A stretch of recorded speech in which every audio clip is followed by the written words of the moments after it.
In the winter of 1963, city workers breaking ground for a new housing development in Canarsie unearthed something that would haunt the NYPD for decades. Buried 6 feet beneath what had once been a sprawling industrial lot, they found 17 bodies, each wrapped in canvas and lime, their hands bound with piano wire. But it wasn't the number that made hardened detectives turn pale. It was the method. Every victim had been killed the exact same way. A single .22 caliber bullet behind the left ear, execution style, with surgical precision. The press called it the Canarsie Graveyard. The old-timers in Brooklyn's underworld called it something else. They called it the work of the ghost. Who was the ghost? How did one person become responsible for what federal investigators would later estimate to be over 60 confirmed kills? And why, in 1956, did the most powerful crime families in New York trust their darkest work to a man who had once been nothing more than a starving orphan sleeping in subway tunnels? This is not a story of honor among thieves. This is a story of a child abandoned by the world, adopted by monsters, and transformed into something far worse than any of them could have imagined. This is the story of Vincent the Ghost Marcelli, a name that still makes elderly mobsters cross themselves and refuse to speak above a whisper. A name that became synonymous with death itself in the shadows of Brooklyn's underworld. To understand how 17 bodies ended up in that frozen ground, we must go back to a bitter December night in 1944, to the steps of St. Anthony's Church in Red Hook, where a nun discovered a 3-year-old boy wrapped in nothing but a stained blanket, his lips blue from the cold, his eyes already holding a darkness that shouldn't exist in a child so young. The sisters at St. Anthony's Home for Boys tried. God knows they tried. But little Vincenzo, later Vincent, was different from the other orphans. While the others cried for their mothers and clung to the nuns' habits, Vincent remained silent. He watched, he learned, and he never ever forgot an act of cruelty. The orphanage in 1940s Brooklyn was no sanctuary. It was a holding pen for unwanted children, run by an alcoholic priest named Father Donovan, who believed that discipline meant leather straps and locked closets. The older boys ruled through violence. Food was scarce, warmth was scarcer, and kindness was a fairy tale that died with each passing winter. Vincent learned to survive in that brutal ecosystem. At 5 years old, he was small enough to slip through the kitchen window after midnight and steal bread. At 6, he'd memorized the patterns of every adult in the building, when they slept, when they drank, when they were too distracted to notice a shadow moving through the hallways. At 7, he'd already killed his first living thing. The older boys had a tradition. They'd catch stray cats in the alley behind the orphanage and torture them for entertainment. One October evening, they grabbed a scrawny tabby and began their sick ritual. Vincent watched from the shadows as they laughed and passed around a broken bottle. Then, when they left the dying cat in the basement to suffer, Vincent descended those stone steps. He found the animal, its breathing shallow, its eyes glazed with agony, and with a gentleness that contradicted his young hands, he pressed his thumbs against its throat and ended its suffering. It was mercy in its own dark way, but it was also the first time Vincent understood a fundamental truth. Death could be a gift when delivered with precision and purpose. The cat's grateful final gaze as the pain left its eyes would haunt him for years, but it also awakened something inside him. A calling, a terrible, undeniable calling. The orphanage years stretched like a prison sentence. Vincent grew tall and thin, all sharp angles and hollow cheeks, with eyes that seemed to absorb light rather than reflect it. The other boys learned to fear him not because he was violent, he rarely fought, but because of his unnerving stillness. He could stand in a corner for hours without moving, just watching, his gaze so intense it felt like it could peel back skin and see the rot underneath. Sister Margaret, the one nun who tried to reach him, once asked what he was always looking at. Vincent's response was delivered in a whisper so cold it made her shiver, despite the summer heat. "I'm learning who people really are when they think no one's watching." By 13, Vincent had run away from St. Anthony's 7 times. Each time, the police brought him back. Each time, Father Donovan's punishments grew more severe. The locked closet stretched from hours to days. The meals withheld became weeks. But Vincent never broke. He absorbed the punishment with the same eerie silence he approached everything else, storing each cruelty in his perfect memory, like ammunition for a war he knew was coming. The 8th time he ran, he didn't get caught. It was March of 1955. Vincent was 14 years old, nearly 6 feet tall but weighing barely 120 pounds. Wearing stolen clothes and carrying nothing but a stolen prayer book that wasn't for praying, he'd hollowed it out to hide the $50 he'd carefully saved from picking pockets at the Navy Yard. He disappeared into the web of streets that made up Red Hook and South Brooklyn, neighborhoods where the city's laws ended and another set of rules began. The Italian neighborhoods of mid-50s Brooklyn operated like sovereign nations within New York City. The Gallo brothers controlled the docks. The Profaci family ran the rackets. The Colombos, the Gambinos, the Bonanos. Each family carved out territory like medieval kingdoms, and the spaces between them were no man's lands where debts were settled in blood and bodies turned up in the Gowanus Canal with their throats cut. Vincent found shelter in abandoned buildings, sleeping in coal cellars and condemned tenements, stealing food from the backs of delivery trucks. He was a ghost even then, moving through the streets unnoticed, a shadow among shadows. He learned the geography of the underworld, which social clubs were untouchable, which corners belonged to which crews, which faces meant danger, and which meant opportunity. For 3 months, he survived on cunning and silence. And then, on a humid June night that smelled of garbage and rot, Vincent's life changed forever. He'd been sleeping in the basement of an abandoned shoe factory on Columbia Street when he heard them. Voices, men's voices, speaking in rapid Italian, punctuated by the sound of something heavy being dragged across concrete. Vincent should have stayed hidden, should have pressed himself deeper into the shadows and waited for them to leave. But curiosity, that dangerous, fatal curiosity, drew him to a crack in the brick wall. Through that narrow opening, Vincent watched 4 men in expensive suits drag a 5th man, bound, gagged, and bleeding, into the factory's main floor. He recognized them immediately. Everyone in the neighborhood knew those faces. They were Salvatore Sally Slick Marchese's crew, enforcers for the Profaci family, and the man they were dragging was screaming behind his gag, his eyes wild with the terror of a man who knows exactly what's coming. Vincent watched as they tied the victim to a support beam.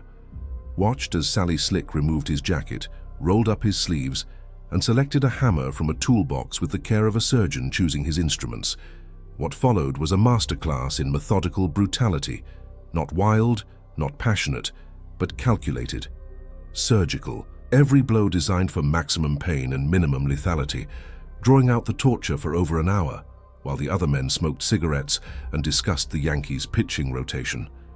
Most 14-year-olds would have vomited or run or broken down. Vincent felt his heartbeat slow, his breathing steady. He committed every detail to memory. The way Sally Slick positioned his feet for leverage, the specific angle of each strike, the psychological tactics he used, praising the victim between blows, telling him it would all stop if he just gave them the information they wanted. It was theater, it was art. And it was the most honest thing Vincent had ever witnessed. When they finally put a bullet in the man's head, the same .22 behind the left ear that would become a signature, Vincent felt something click into place inside him. This was purpose. This was power. This was a world where the strong survived by mastering violence, where loyalty meant everything, and where a man could belong to something greater than himself. He made a decision in that basement that would doom him and define him. As the men prepared to dispose of the body, 14-year-old Vincent Marcelli stepped out of the shadows and into the light of their flashlights, his hands raised, his voice calm and steady. "I can help you," he said. "I know where every cop patrols this neighborhood. I know which sewers connect to the canal, and I know how to keep my mouth shut." 4 guns pointed at his head. Sally Slick studied him with cold, calculating eyes. Then, incredibly, he laughed. "Kid's got balls, I'll give him that, but we don't hire children." Vincent didn't flinch. "Then test me, give me a job, any job. If I fail, you'll know where to find me." The silence stretched like piano wire.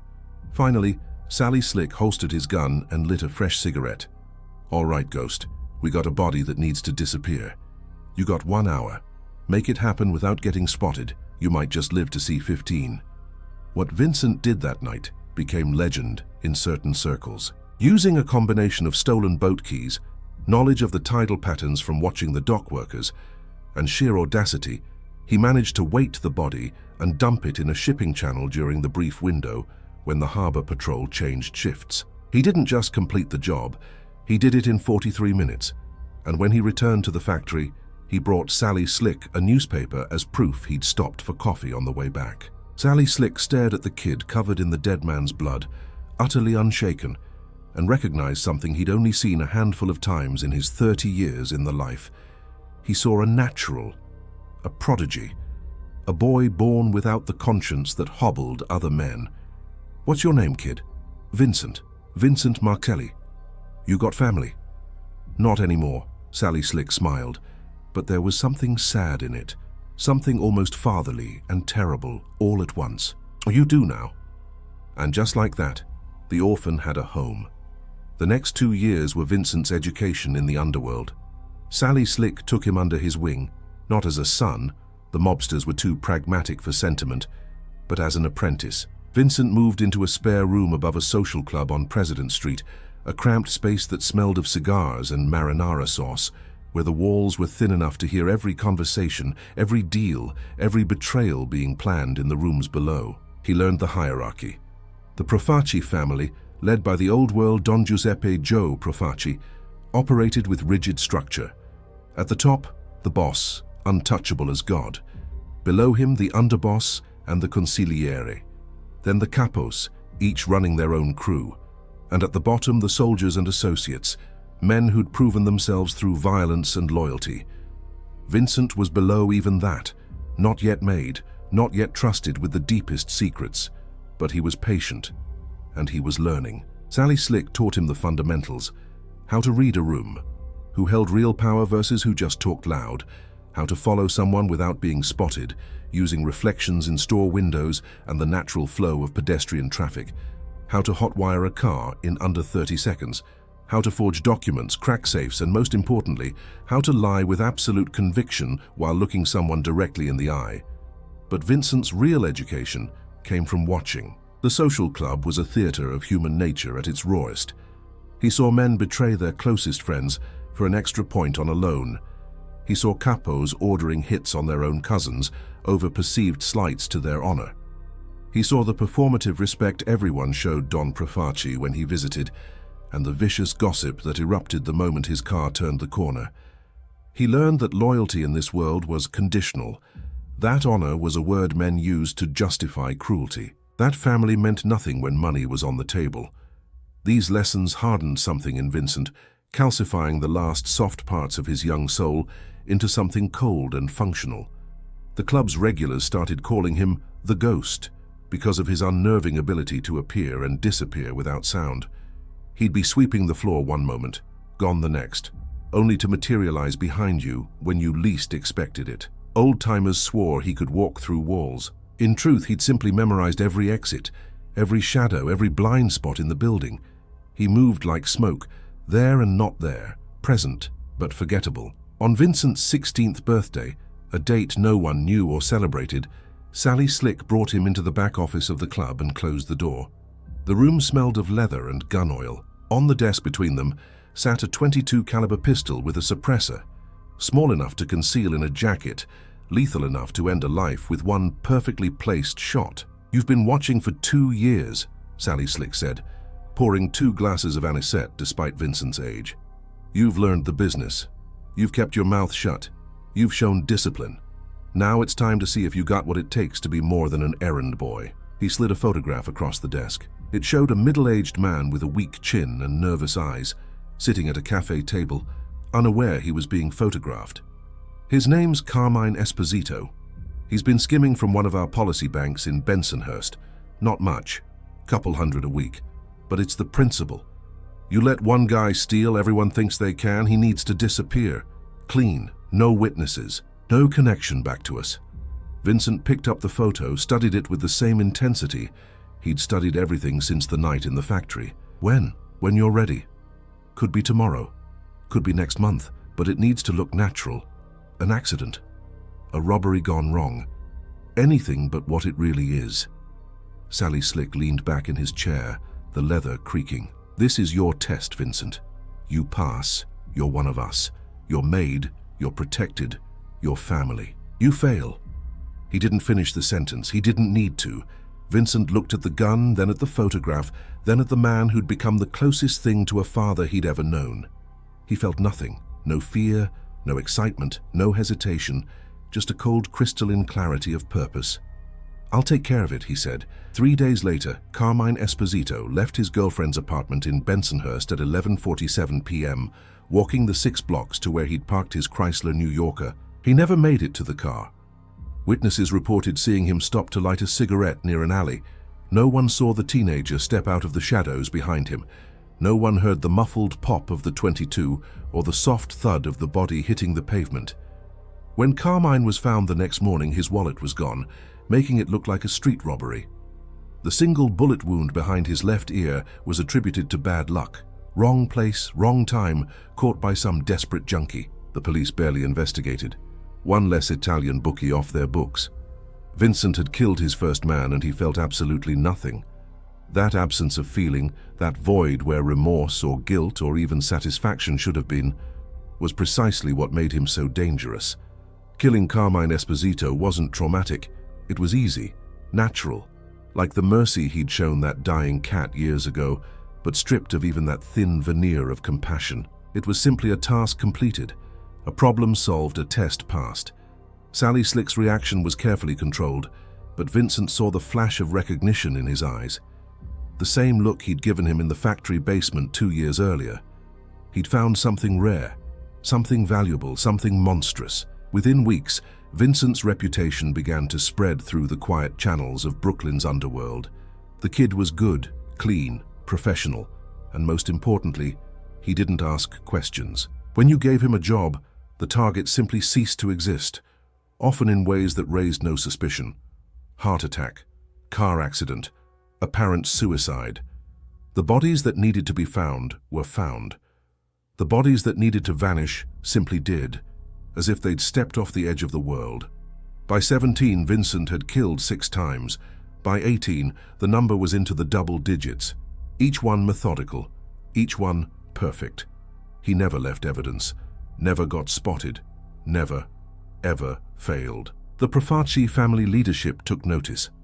Don Giuseppe himself requested a meeting with the ghost who'd become Brooklyn's most efficient problem solver. Vincent was brought to the Don's mansion in the Bensonhurst Hills, a sprawling estate that looked like it belonged in Sicily rather than New York. He was searched 3 times, led through marble hallways decorated with religious iconography, and finally brought into a study where the 70-year-old Don sat behind a massive oak desk, rosary beads wrapped around his ancient hands. Don Profaci studied Vincent for a long moment, his roomy eyes taking in every detail: the expensive suit Sally Slick had bought him, the perfectly combed hair, the utterly expressionless face. When he finally spoke, his voice was a rasp that commanded absolute attention. "Sally tells me you have a gift." "I do what needs to be done, Don Profaci." You're young. Too young to understand what this life really means, too young to know what it costs." The Don fingered his rosary. "But you're useful. And in our world, useful men are valuable." He leaned forward. "I have a problem. A cancer. A man who has forgotten his place and needs to be reminded that betrayal has consequences. But this man, he's careful, protected. He's expecting trouble. Most of my soldiers, they couldn't get within 100 feet of him." Don Profaci slid a file across the desk. Vincent opened it. The target was Anthony "Tony" Shakes Strollo, a capo in the Genovese family who'd been muscling in on Profaci territory. The file contained his daily routines, his security details, his habits. But more importantly, it contained information about his family, his wife, his 3 children, his elderly mother who he visited every Sunday without fail. "I need him to understand pain before he dies," the Don said softly. "I need him to know that his ambition didn't just cost him his life. It cost him everything." Vincent closed the file, looked at the Don with those empty, ancient eyes. "You want him to watch. I want him to feel it." What Vincent did to Tony Shakes became the stuff of underworld legend and nightmares. Over the course of 3 weeks, he systematically dismantled the man's entire world. First, his prized Cadillac disappeared from a guarded parking garage, turning up in pieces at a chop shop. Then his mistress was arrested for drug possession, narcotics Vincent had planted in her apartment. His oldest son was jumped by random thugs and left with 2 broken legs. His mother's house was burglarized while she was at church. Each incident seemed unconnected. Bad luck, random crime. But Tony Shakes knew. He knew someone was coming for him, knew they were playing with him, and the paranoia ate at him like cancer. He stopped sleeping, started jumping at shadows, fired half his security for incompetence, and drove the other half to exhaustion. And then, when Tony was at his most vulnerable, most paranoid, most desperate, Vincent made his move. It happened on a rainy Tuesday night in November. Tony Shakes had retreated to his fortress of a house in Mill Basin, surrounded by armed guards, convinced he was safe behind brick walls and loyalty bought with money. But Vincent had learned something essential in his years of studying human nature. Every fortress has a weakness, and that weakness is always human. The guard who smoked on the back patio at 2 a.m. disobeying orders, the one who'd occasionally doze off during the quiet hours, the one who was sleeping with Tony's wife and could be blackmailed with a few choice photographs. Vincent mapped every vulnerability, every crack in the armor, and then he slipped through like water. Tony Shakes woke up to find a teenager sitting in the chair beside his bed. At 22, pointed not at him, but at his sleeping wife. In that moment, Tony understood he'd been beaten by an artist, by someone who'd turned killing into an exact science. Vincent's whisper was almost gentle. Don Profaci sends his regards. The official story was a home invasion gone wrong. Tragic. But the word on the street told a different story. The ghost had struck, and the most protected capo in Brooklyn hadn't stood a chance. Vincent was 18 years old.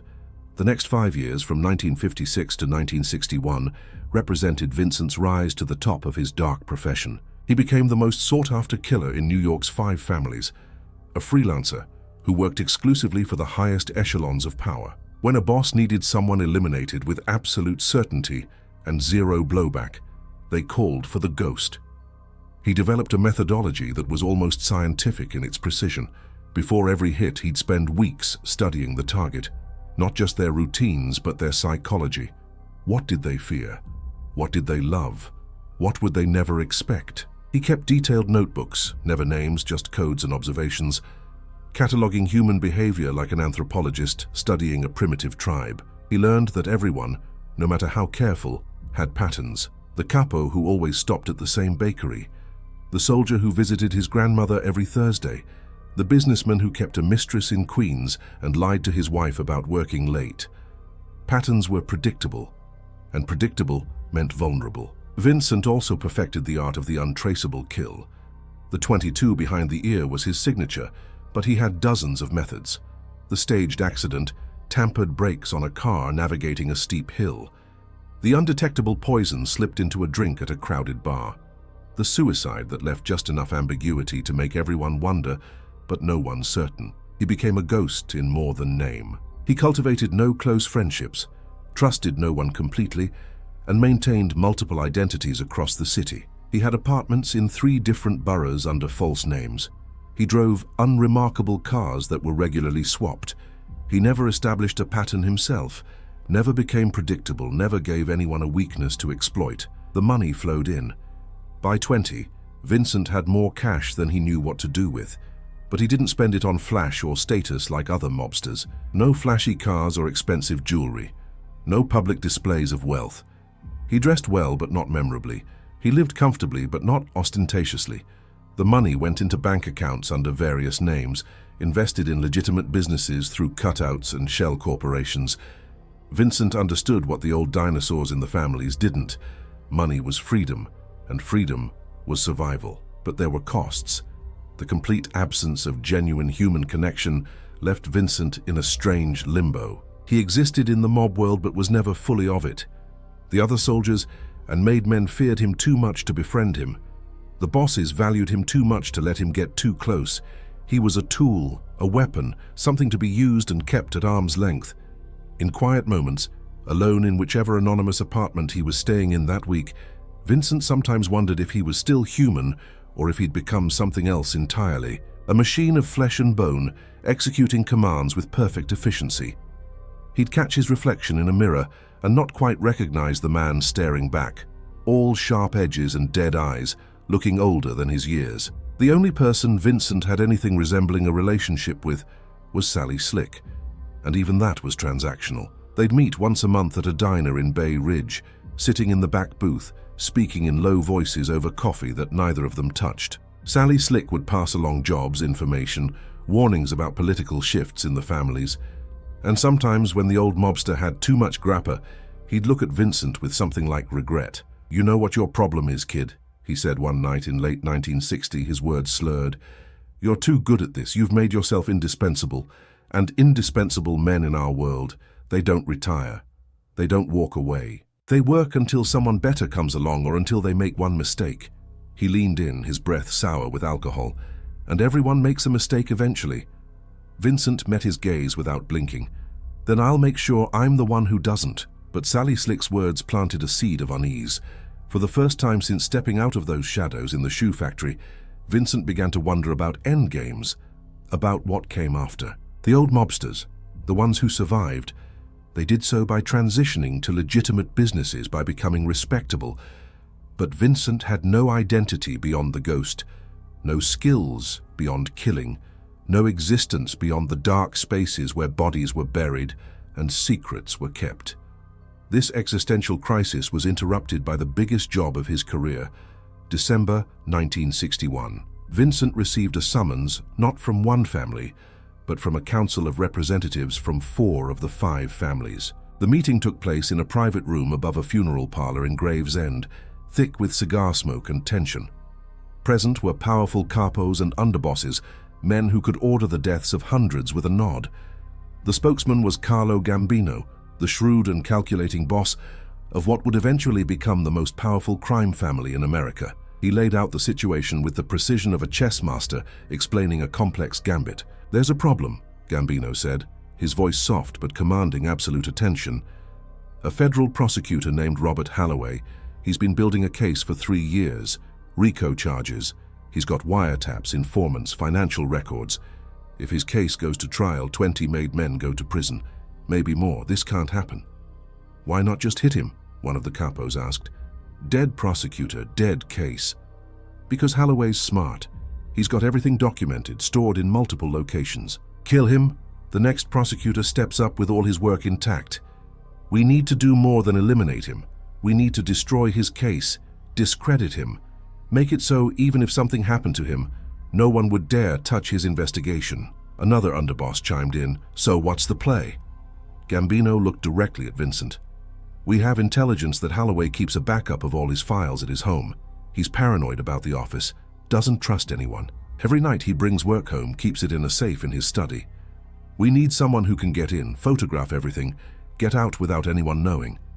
Then we know exactly what he has, who's talking, and we can handle it. Quietly, surgically." Vincent understood the real ask. This wasn't about photographing documents. This was about sending a message that nowhere was safe, that even a federal prosecutor in his own home, surrounded by security, was vulnerable. "What's the security situation?" "Federal agents rotating outside, alarm system. The man sleeps with a gun under his pillow and—" Gambino paused. "He's got a wife and 2 kids, 10-year-old daughter, 7-year-old son. They're home every night." The room fell silent. Everyone understood what wasn't being said. This job required someone who could move through a house full of people without waking anyone. Someone with the nerves to work inches away from a federal prosecutor and his family. Someone who wouldn't hesitate if things went wrong. They needed a ghost. "I'll take it," Vincent said, "but I work alone. No backup, no interference, and 50,000.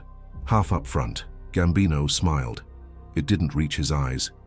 "Done." Vincent spent 6 weeks preparing for the Holloway job. He rented an apartment across the street from the prosecutor's townhouse in Park Slope, under the identity of a graduate student. He documented every pattern, what time the lights went out, when the federal agents changed shifts, what route Holloway took to and from work. He studied the alarm system by calling a repair service and claiming to be Holloway, asking questions about potential upgrades. He befriended the mailman to learn the family's schedule. What he discovered was a man living in his own kind of prison. Robert Holloway was 42 years old, driven by an almost fanatical sense of justice. He'd grown up poor in Boston, watched organized crime destroy his neighborhood, and dedicated his life to bringing down the men he saw as parasites on society. He loved his family fiercely, kept their photos on his desk, coached his son's little league team. In another life, Vincent might have respected him, but this wasn't another life. This was the life Vincent had chosen, and Holloway was just another target. Another problem to solve. The night Vincent chose was a Wednesday in February 1962. Heavy snowfall created natural cover and reduced visibility for the federal agents sitting in their car across the street. Vincent waited until 2:37 a.m. when the shift change happened, a 4-minute window where the outgoing agents were reporting to the incoming ones. Everyone's attention divided. He approached from the rear through a neighboring yard, moving through the snow without leaving clear tracks, using the fence line for cover. The alarm system was sophisticated but not impenetrable. He'd already identified the backup power supply and the phone line connection. A pair of wire cutters carefully applied, and the alarm was dead without ever triggering. The back door lock took him 19 seconds to pick. Then he was inside. The house was dark except for a nightlight in the hallway upstairs. Vincent stood motionless in the kitchen, letting his eyes adjust, listening to the sounds of the sleeping house, the hum of the refrigerator, the distant rhythm of someone snoring, the creak of old wood settling. He memorized it all, built a mental map of which floorboards would make noise, where the family was sleeping. He moved through the first floor like smoke, his feet finding the solid parts of the floor where no boards would creak. The study was off the living room, door slightly ajar. Inside, exactly where intelligence said it would be, was a wall safe hidden behind a portrait of Lady Justice. Vincent smiled at the irony. Opening the safe took concentration. He used a stethoscope, the kind doctors use, pressed against the metal, turning the dial with excruciating slowness, listening for the whisper-soft clicks of the tumblers falling into place. 23 minutes.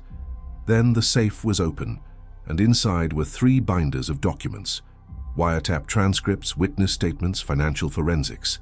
Everything the families needed to know. Vincent worked methodically, photographing each page with a specially modified camera that didn't need flash. It took nearly an hour. He was replacing the last binder when he heard it, the soft pad of small feet on the stairs. A child was awake. Vincent froze. Every instinct screamed at him to hide, to run, but he was exposed in the study with no good cover. The footsteps came closer, closer, and then a small figure appeared in the doorway, Holloway's daughter, Emily, holding a glass of water, rubbing sleep from her eyes. She saw him. Their eyes met across the darkness of the study. For 3 seconds that stretched into eternity, neither moved. Vincent's hand was inches from the .22 in his jacket. The girl was maybe 10 feet away, too young to process what she was seeing, her mind still half in whatever dream had woken her. Then she spoke, her voice a sleepy whisper, "Are you the policeman who watches our house?" In that moment, Vincent faced a choice that would haunt him for the rest of his short life. He could kill her, should kill her, by any rational calculation. 122 round, suppressed, and the job was clean. No witness, no problem. It's what any professional would do. It's what the ghost would do. But instead, he heard himself whisper back, "Yes, just checking the house. Go back to bed. Everything's safe." Emily nodded, too tired to question, too innocent to understand. She turned and padded back upstairs, and Vincent stood there in the darkness, his hand shaking, actually shaking for the first time in 8 years. He finished the job, got out clean, delivered the photographs and collected his money. The families used the information to systematically dismantle Holloway's case, turning informants, destroying evidence, using their corrupt connections in the police force. 6 months later, a demoralized Robert Holloway resigned from the prosecutor's office and took a teaching position in California. His crusade ended, but something had broken inside Vincent that night. Or perhaps something had woken up. Some dormant shard of humanity that should have died with that cat in the orphanage basement, but had somehow survived, buried deep, waiting for a 10-year-old girl with a glass of water to excavate it. He started making mistakes. Little ones at first. Arriving at a meeting 3 minutes late, forgetting small details in his reconnaissance, hesitating a half-second before pulling the trigger. Nothing obvious, nothing that compromised a job, but enough that he noticed. And in this business, even small mistakes were fatal. Vincent tried to push through it, took more jobs, killed more people, but each one was harder than the last. He found himself thinking about the targets as people, wondering about their families, their childhoods, whether they'd been orphans too, looking for belonging in all the wrong places. The emotional numbness that had been his greatest asset was cracking, and beneath it was something raw and agonizing. Sally Slick noticed during their monthly meeting in March of 1963. "You're different," he said, studying Vincent's face. "What happened?" Vincent almost told him, almost confessed about the little girl, about the doubt, about the voice in his head that had started asking if any amount of money or belonging was worth what he'd become. But he'd learned long ago that vulnerability in this world was a death sentence. "Nothing," he said. "I'm fine." "Bullshit. I've known you since you were 14. You're not fine." Sally Slick leaned back, his expression unreadable. "You want out, don't you?" The question hung in the air like a knife. Wanting out was the greatest sin in the mob.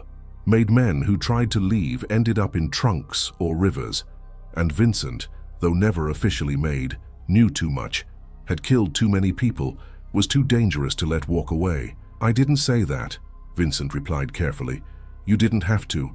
I can see it. You're done. Burned out. It happens." Sally Slick lit a cigarette, took a long drag. "Problem is, kid, you're not some soldier who can just fade into a civilian job. You're the ghost. You're the boogeyman every family tells stories about. You know everyone's secrets. You've killed representatives from all 5 families. You think they're just going to let you open a diner in Queens and live happily ever after? Then what do I do?" Sally Slick looked at him with something that might have been pity or might have been resignation. "You do what you've always done, the job. Until either you get old enough that they retire you or you make a mistake big enough that they retire you permanently." He stubbed out his cigarette. "There's no other way out of this life, Vincent. Not for men like us." But Vincent couldn't accept that.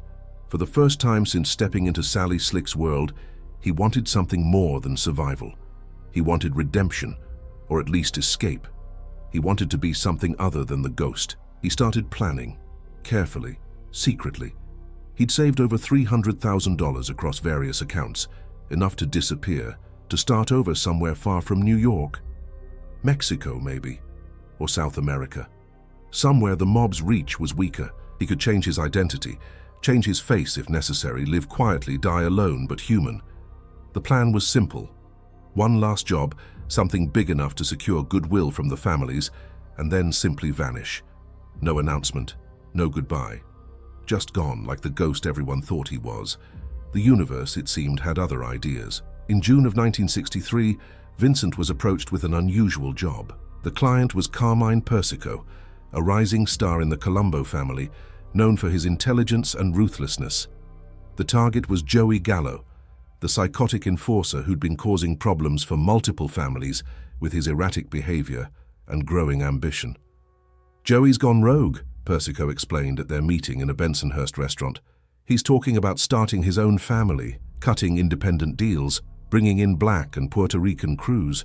It's an insult to the commission. He needs to go." On the surface, it was a standard hit, but Vincent's instincts, honed through 9 years of navigating the underworld's treacherous politics, sensed something wrong. Joey Gallo was connected, protected by certain factions within the families. Killing him would spark a war, and Vincent would be right in the middle of it. "Why me?" he asked. "This job's got blowback written all over it." Persico smiled, and in that smile, Vincent saw his death warrant. "Because you're the best, and because Joey respects you. He'll meet with you, trust you. No one else can get close." Vincent understood. This wasn't just a hit. This was a setup. They wanted Joey dead, but they also wanted Vincent compromised, tied to a murder that would make him dependent on their protection. They were closing the cage door, making sure their most valuable weapon couldn't fly away. He could refuse, should refuse, but refusing meant burning his last bridges, making himself a target. So Vincent did what he'd always done. He took the job, and as he walked out of that restaurant into the muggy Brooklyn evening, he knew his plan to escape had just died. The meeting with Joey Gallo was set for a Friday night at a small Italian restaurant in Little Italy, neutral territory. Vincent arrived early, checked the exits, noted the presence of Joey's crew, 4 soldiers trying and failing to look casual at nearby tables. Joey himself was at a booth in the back, a small man with a big personality, gesturing wildly as he talked, his energy manic and infectious. "Vinny, the ghost, sit, sit." Joey was one of the few who used Vincent's actual name, and there was genuine warmth in his greeting. They'd crossed paths a dozen times over the years, and Joey, for all his faults, had a strange loyalty to the few people he considered friends. They talked for an hour, about territory, about the Commission's outdated rules, about Joey's vision for a more integrated, modern mob that included all the ethnic groups that had been shut out of the traditional Italian families. It was revolutionary talk, dangerous talk, and Joey was too wound up, too confident in his own genius to see the trap closing. Vincent's hand was in his jacket, fingers wrapped around the .22, when Joey said something that changed everything. "You know what I respect about you, Vinny. You're not like these other mutts. They kiss ass, they play politics, they forget where they came from. But you're a survivor, just like me." Joey leaned in, his eyes suddenly lucid despite the wine. "We're the same, you and me. Orphans. Throwaways. We clawed our way up because we had to, not because we were born into it." Vincent's finger was on the trigger. All he had to do was pull. Quick. Clean. Joey would be dead before he hit the floor. The job would be done. And Vincent would be trapped in this life forever. His soul forfeit. His last chance at redemption gone. He thought about Emily Halloway, about her sleepy voice asking if he was there to protect her, about Sally Slick saying there was no way out, about 9 years of killing and the weight of 60-some bodies pressing down on whatever was left of his conscience. And for the second time in his career, Vincent made a choice that went against every survival instinct he'd honed. He took his hand off the gun. "Joey," he said quietly, "you need to leave, tonight. Don't go home. Don't contact anyone. Just get out of New York." Joey's face went through a rapid series of emotions: confusion, realization, fury, and finally, understanding. "They sent you to kill me." "Yes. And you're, what? Growing a conscience?" "I'm telling you to run. That's all the conscience I've got left." Joey stared at him for a long moment, then started laughing. A harsh, bitter sound. "You just signed your own death warrant, you know that? They'll find out, and when they do, you're just another body in the canal." "I know." Joey stood, grabbed his coat, then paused. "Why?" Vincent had no good answer. "I don't know. Maybe I'm tired of being a ghost."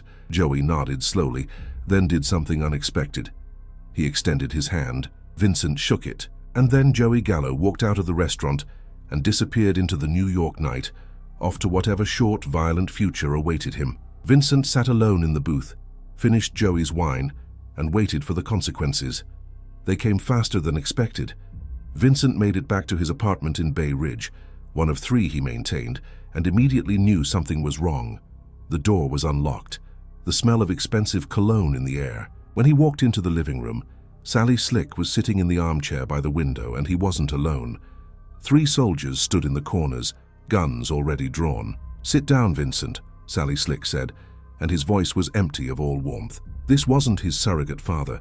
This was an underboss doing unpleasant business. Vincent sat, kept his hands visible, calculated his chances of survival, and came up with numbers he didn't like. "Joey Gallo's gone," Sally Slick said. "One of his crew called us 10 minutes after you left the restaurant. Said Joey got a warning, took off running. Now I wonder who could have possibly warned him." "It was a bad job," Vincent said calmly. "Too exposed, too political. I passed." "You don't get to pass. You take the jobs you're given." Sally Slick leaned forward, and Vincent could see genuine regret in his eyes. "You've been the best, the absolute best, but you let emotions get in the way. You went soft, and soft men don't survive in this business. So what now?" "Now? Now we've got a problem. You know too much. You've done too much, and you just proved you can't be trusted." Sally Slick stood, buttoned his jacket. "The commission's decided. You're done. And I'm sorry, kid, but I gotta be the one to do it. You were mine. You're my responsibility." This was it, then. The end Vincent had always known was coming. He'd imagined it 1,000 different ways, but never like this. Sitting in a shitty Brooklyn apartment, being executed by the only person he'd ever trusted, however briefly. "Can I ask one thing?" Vincent said. Sally Slick nodded.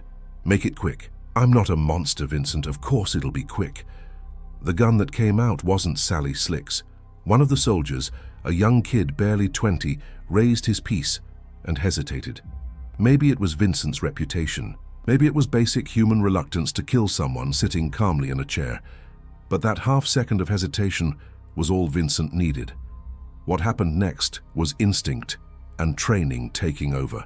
Vincent threw himself sideways, grabbed the lamp off the side table, hurled it at the kid's face. In the chaos he was moving, drawing his own weapon, firing twice into the ceiling to kill the lights. The apartment plunged into darkness. What followed was brutal close-quarters combat in near-complete darkness. Vincent knew the apartment's layout by heart. The soldiers didn't. He used that advantage, moving from corner to corner, firing precise shots guided by muzzle flashes and the sound of breathing. 3 bullets, 3 bodies hitting the floor. Then it was just him and Sally Slick. "Vincent, don't do this," Sally Slick said from somewhere in the darkness. "You walk out of here, you're dead. Every family in New York will hunt you. You'll last maybe a week. Then it'll be a hell of a week." They circled each other in the dark, 2 professionals who knew each other's rhythms, each other's habits. Sally Slick fired twice. Both rounds missed, punching holes in the drywall inches from Vincent's head. Vincent returned fire once, aiming low, hitting Sally Slick in the leg. The old mobster went down with a grunt of pain. Vincent could have finished it. Should have. Instead, he moved to the window, looked out at the street below. 2 more cars had pulled up, reinforcements. The word was out. Every hitter in Brooklyn would be converging on this location within minutes. "Sorry, Sally," Vincent said, and then he was gone, through the window, down the fire escape, into the labyrinth of Brooklyn streets he'd navigated for 9 years. The hunt began immediately. The mob put out the word the ghost had gone rogue. There was a price on his head. $200,000, dead or alive. Every soldier, every associate, every connected guy in New York was looking for him. Vincent's face was burned into everyone's memory from years of meetings and jobs. There was nowhere to hide. But Vincent hadn't survived this long by being careless.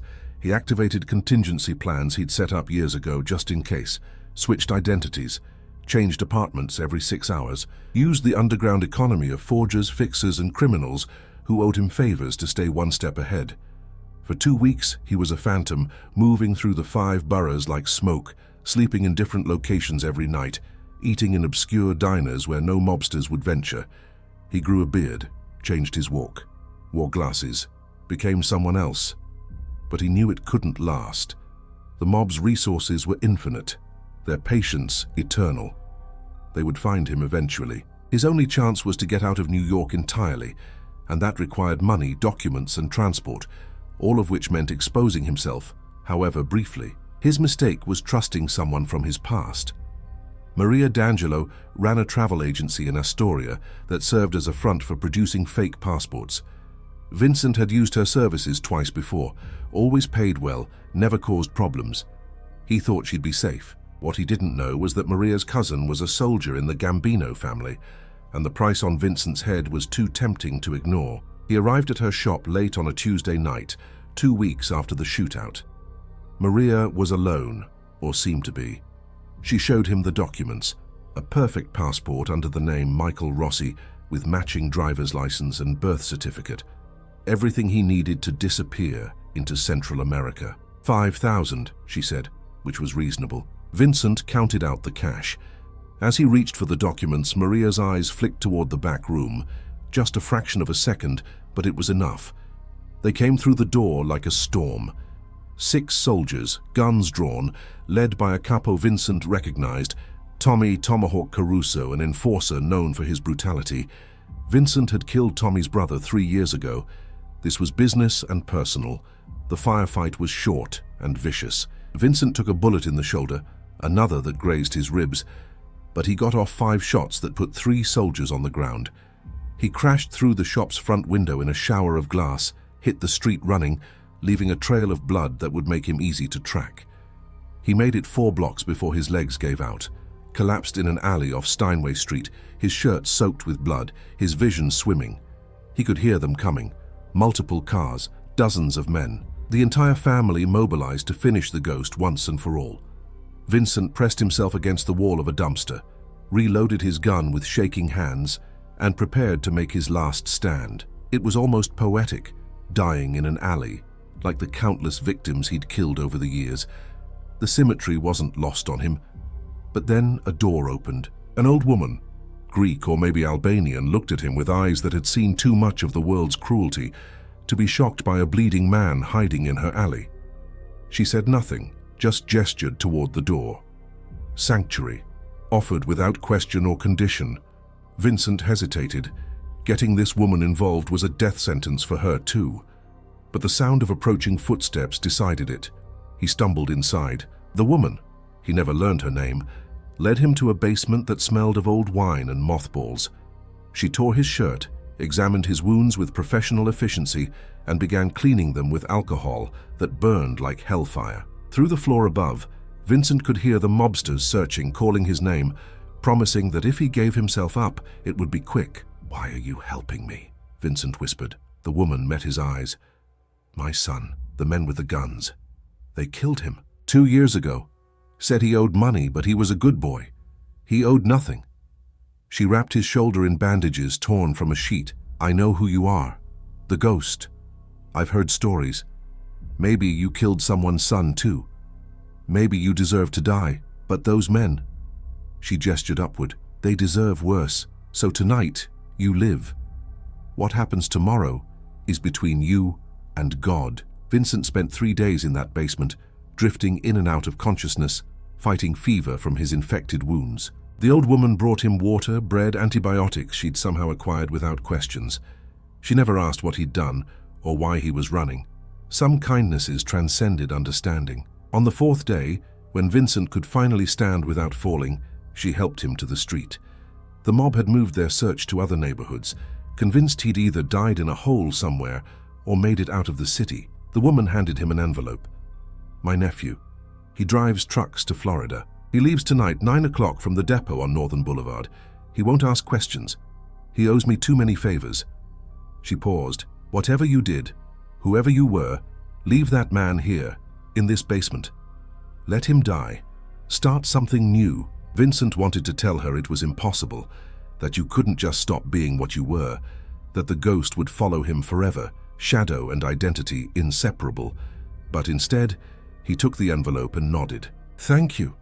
She blessed him in Greek and closed the door, and Vincent walked away from that house knowing he owed a debt he could never repay. But the mob wasn't done with him. They might have lost his trail, but they had something better, a pattern. Vincent's fatal flaw was the same sentimentality that had saved Joey Gallo. There was one person he cared about, one vulnerability in his armor. Sally Slick was in the hospital, recovering from his leg wound when they came for him. Not to kill him, he was still a valued member of the Colombo family, but to deliver a message. The commission had authorized extreme measures to draw Vincent out of hiding. They knew he wouldn't run if someone he cared about was in danger. The message was delivered by Tommy Caruso himself, standing at Sally Slick's bedside with barely contained rage. "We're making noise, loud noise, spreading the word that you're being held responsible for Vincent's betrayal, that maybe you helped him. Maybe you knew he'd gone soft and didn't report it. The commission's talking about a sit-down to discuss your future." Sally Slick, even drugged and immobilized, understood the play immediately. "You're using me as bait. You got a better idea? That kid's vanished. But we know he's got a soft spot for you, God knows why, so yeah, we're turning up the heat. And when he comes running to prove you're clean or to break you out or whatever sentimental horseshit he'll do, we'll be waiting." It was a perfect trap. And Vincent walked right into it. He heard about Sally Slick's predicament through the grapevine, whispers in the underworld that traveled faster than light. The old man who'd given him a chance was being set up to take Vincent's fall. It was exactly the kind of move Vincent would have admired professionally if he wasn't emotionally compromised. He knew it was a trap, knew that walking into that hospital was suicide, knew that the smart play was to keep running, let Sally Slick handle his own problems, disappear into the Florida heat, and eventually make his way to South America. But he couldn't. Whatever darkness had consumed him over 9 years, whatever monster he'd become, there was one thin thread of humanity left. Sally Slick had pulled a 14-year-old boy out of hell and given him purpose. even if that purpose was damnation. That debt demanded payment.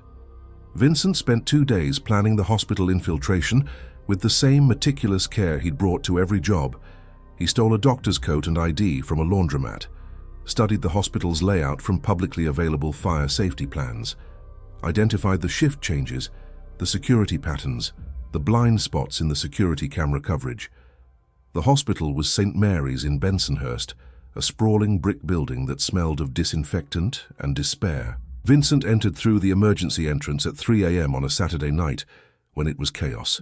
Ambulances arriving, gunshot victims from gang violence, drug overdoses. Perfect cover. He made it to Sally Slick's floor without incident. The room was at the end of a long corridor, isolated from the other patients. 2 guards sat outside the door, trying to look like concerned family members and failing miserably. Vincent recognized one of them, a soldier named Paulie Knuckles Mazzone, who'd been around for years. This was the moment of truth. Vincent could still turn back, walk away, save himself. Or he could step into the light and face whatever waited. He walked toward the room with a clipboard, playing the role of a doctor making late-night rounds. Paulie looked up, recognized him immediately, and froze. Vincent saw the calculation behind Paulie's eyes. Raise the alarm and start a shootout in a hospital, or wait and see what the ghost wanted. "I'm just here to talk," Vincent said quietly. 5 minutes. Then I'll walk out and you can call whoever you need to call, but right now I need to see Sally. Paulie's hand was on his gun, but he didn't draw. "You got balls, I'll give you that." 5 minutes. Paulie nodded slowly. 5 minutes, but Tommy's going to be pissed. Vincent slipped into the room. Sally Slick was awake, staring at the ceiling, his leg in a cast and elevated. When he saw Vincent, his expression cycled through surprise, anger, and resignation. "You stupid son of a bitch," Sally Slick said. "I knew you'd come. That's why this was always going to end bad. You're too goddamn sentimental for this business. I heard they're coming after you, because of me." "Yeah, well, that's how this works. You vouched for someone, they turn rat, it's on you too." Sally Slick shifted in the bed, wincing. "But I can handle it. I've survived 40 years in this life by being smart and useful. I'll survive this too. I'm sorry. For all of it. Sorry doesn't mean shit in our world, Vincent. Actions mean everything, words are just air." Sally Slick looked at him with something complex in his eyes. Pride, regret, sadness. "You know what your real problem is. You were too good at killing but too human to live with it. That combination's fatal. You needed to be one or the other. Pure psychopath or pure professional. But you were both and neither. So what do? You get the hell out of here. Out of New York. Out of the country. You disappear so completely that even the ghost becomes just a story. And you never, ever look back. Because if you hesitate, if you let sentiment make you stupid again, they'll kill you. And honestly, kid, after everything you've done, maybe that's what you deserve." "Maybe," Vincent admitted. Paulie knocked on the door. Time was up. Vincent stood to leave, then paused. "Sally, thank you. For everything. Even the bad parts." Sally Slick's laugh was bitter. "You're thanking me for turning a lost kid into a killer. That's some fucked up gratitude." Then, softer, "But you're welcome. Now go, and don't make this worth nothing by getting caught." Vincent walked out of that hospital room and past Paulie, who kept his word and didn't raise an alarm for exactly 60 seconds. It was all the head start Vincent needed. He vanished into the Brooklyn night one final time, made it to the truck depot on Northern Boulevard, and climbed into the cab of an 18-wheeler driven by a taciturn Albanian who asked no questions and offered no conversation. As the truck rolled south on the New Jersey Turnpike, Vincent watched New York disappear in the side mirror and felt something he hadn't experienced in 9 years. Hope. But hope is a dangerous thing in the underworld. The commission decided to send a message. If they couldn't find the ghost, they'd erase his legacy. Over the next 6 months, everyone Vincent had ever had meaningful contact with was systematically eliminated. Maria D'Angelo was found in the East River. The old Greek woman's house burned down one night. She barely escaped. Even Paulie Knuckles, who'd shown Vincent professional courtesy, was found dead in his car. 2 bullets behind the left ear, in Vincent's signature style, a mockery and a warning. And Sally Slick. The commission held their sit-down. Despite his decades of loyalty, despite his value to the organization, he was deemed too compromised, too connected to the ghost's betrayal. The vote was unanimous. They found his body in Red Hook, not far from where Vincent had been abandoned as a child. Single bullet, left ear, a poetic ending to a brutal life. Vincent didn't learn about Sally Slick's death for 2 years. He was in Guatemala by then, living under a new name, working as a mechanic, trying to build something approaching a normal life. When the news reached him through a stray mob connection, something inside him shattered completely. The ghost died that day in Guatemala. What emerged was just Vincent, hollow, broken, haunted by the 64 confirmed kills he'd committed and the countless indirect deaths his actions had caused. He lasted another year in Central America before the drinking got too bad and the nightmares became impossible to escape. In December 1966, Vincent returned to New York, not to hide, but to end it. He made no secret of his presence, went to the old social clubs, let himself be seen. The mob's response was predictable. Tommy Caruso and a crew of 15 soldiers tracked him to an abandoned warehouse in Canarsie, the same industrial area where Vincent had buried many of his own victims. The final confrontation was neither heroic nor redemptive. Vincent didn't fight, didn't run.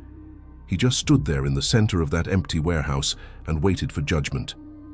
"You killed my brother," Tommy Caruso said, his gun already drawn. "You made us look weak. You cost us money, time, respect. Any last words?" Vincent thought about the question, thought about that 3-year-old boy on church steps, about the cat in the basement, about Emily Halloway's sleepy face, about Sally Slick's final advice. He thought about all the bodies, all the blood, all the souls he'd sent into darkness. "Tell the families," he said quietly, "that the ghost never existed. It was just a story, just a fucked up kid who didn't know any better." Tommy Caruso pulled the trigger 16 times, once for each year since Vincent had stepped into this life, plus 1 extra for good measure. They left his body where it fell, let the rats and the winter cold have him. When city workers found him 3 weeks later, he was just another John Doe, another nameless victim of New York's endless violence, but they didn't find all the bodies. The Canarsie graveyard discovery came in 1970, 3 years after Vincent's death. 17 carefully buried corpses, all executed with Vincent's signature method. The investigation hit dead ends immediately. No witnesses, no connections, no leads except the impossible precision of the kills. The FBI's file on the ghost remained open, but cold for decades. Occasionally, retired detectives would pull it out, marvel at the methodical nature of the crimes, wonder about the killer who'd vanished like morning fog. They never connected it to Vincent Marcelli, the orphan boy whose body had been buried in a potter's field under a numbered stone. In the mob world, the ghost became legend, a cautionary tale told to young soldiers about the dangers of sentiment, of letting compassion infect the cold calculations of the life. The old-timers who'd known Vincent personally were careful to speak of him only in whispers, as if saying his name too loudly might summon his shade. And in a forgotten filing cabinet in one police plaza, there's a single photograph from Vincent's arrest as a 15-year-old runaway, his first and only time in custody. In it, you can see the boy he was before he became the ghost. Thin, hollow-eyed, already ancient with knowledge no child should possess. The officer's notes on the back of the photo are brief. Subject claims no family, no home, no history. Uncooperative but non-violent. Return to St. Anthony's Home for Boys. Prognosis: unlikely to survive on the streets past age 20. The officer was wrong. Vincent didn't survive on the streets. He survived in the shadows between the streets, in the dark spaces where morality becomes negotiable and souls are exchanged for belonging. He survived by becoming exactly what a broken system and a brutal world needed him to be. And then, when he tried to become human again, the world he'd served destroyed him. The real tragedy of Vincent the Ghost Marcelli isn't the lives he took or the terror he inspired. It's that a 3-year-old boy abandoned on church steps never had a chance. The world broke him before he could defend himself, then weaponized his brokenness, then punished him for trying to heal. There's a small memorial in Red Hook now, near where Sally Slick's body was found. It's unofficial, just a stone placed by unknown hands, with no name carved on its face. But sometimes, On December nights when the snow falls heavy and the streets are empty, old men who remember the 1950s will cross themselves as they pass it, acknowledging a ghost they hope will finally rest. They say if you listen closely in the wind that howls through the empty spaces of Brooklyn's waterfront, you can still hear the whisper of the ghost, not threatening, not violent, but carrying a question that will never be answered. What else could I have been?